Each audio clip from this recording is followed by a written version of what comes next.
वित्तीय क्षेत्र समग्र सुधारेर नेपाली जनतालाई उत्पादनसँग जोडेर यो देशमा आर्थिक परिवर्तन गर्ने र समुन्नत नयाँ नेपाल निर्माण गर्ने ढंगले अहिले हाम्रो केन्द्रीय अध्यक्षले त्यो मुद्दा अगाडि बढाउनु भयो। तपाईँ हामीले बिर्सिनु हुँदैन।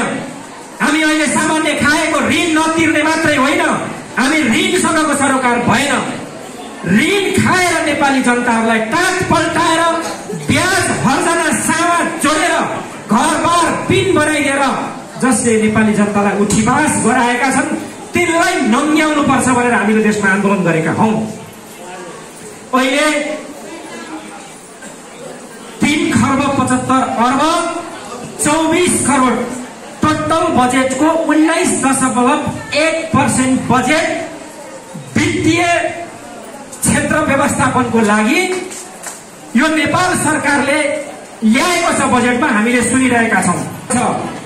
अब नेपाली जनताको अघि हाम्रो मध्य प्रदेश अध्यक्षले भन्नुभयो तपाई हामी सबै पीडितको पक्षमा त्यो कार्यान्वयन गर्छन् कि यो सरकारले गरिबको मुद्दामा समग्र वित्तीय क्षेत्र सुधार्नको लागि ल्याएको बजेट नेपालीहरूलाई पुनः स्थापनाको लागि केही पीडितलाई पुनः स्थापनाको लागि जोडेर फेरि पनि त्यही वित्तीय दरहरूको संरक्षणमा कार्यान्वयन गर्ने खोजिरहेको हुन सक्छ। हामीले क्वेसन उठाउने कि नउठाउने म तपाईहरुमा धेरै कुरा राख्दिन।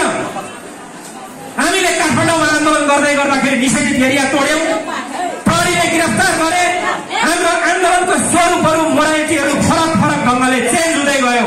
दिदीबहिनीहरू अघि मैले भने तपाईहरु विभिन्न कारणले विभिन्न समस्याले काठमाडौँमा आउन सक्नु भएन।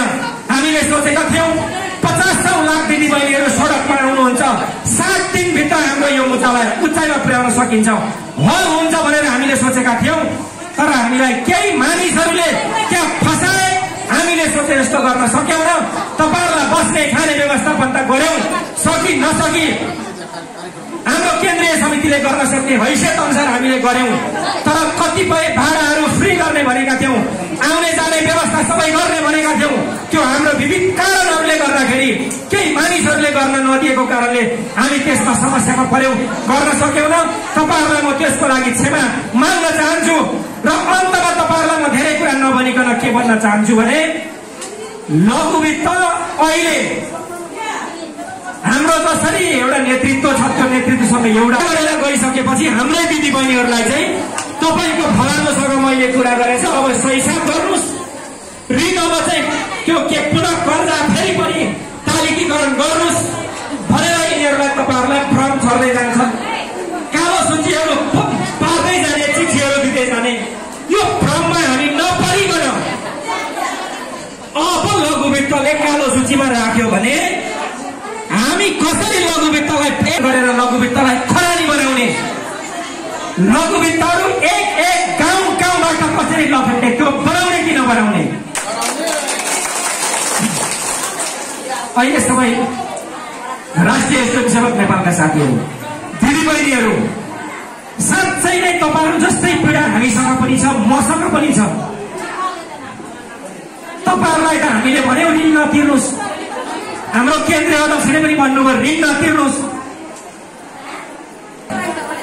त्यो उचाइमा पुर्याउनको लागि हाम्रो केन्द्रीय अध्यक्षलाई मात्रै पीडा छ, अरू कसैलाई अहिले त म पनि आन्दोलनमा नजोडिन पनि सक्छु। हाम्रो जिल्ला अध्यक्षहरू पनि हराउन सक्नुहुन्छ।